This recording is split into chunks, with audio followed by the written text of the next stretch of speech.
Guys দেখো, আজ আমরা একটু ঠাকুর দেখতে বেরিয়েছিলাম। আর দেখো এখানটার কত সুন্দর করে প্যান্ডেল বানিয়েছে। দেখো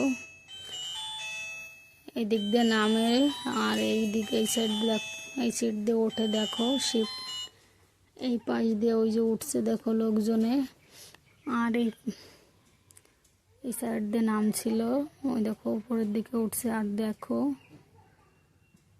ঠাকুরের মূর্তিটা কত সুন্দর হয়েছে আর কত সুন্দর করে করেছে।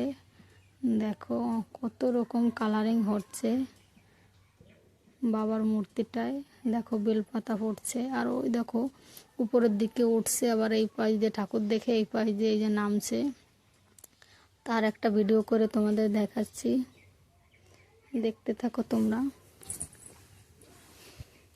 এই দেখো দেখো শুধু ওটার কত কালারিং হচ্ছে ঠাকুরের মূর্তিটার। আর দেখো, যদি ভিডিওটি ভালো লাগে লাইক কমেন্ট শেয়ার করে দিও, সাবস্ক্রাইবও করে দিও। Tata bye.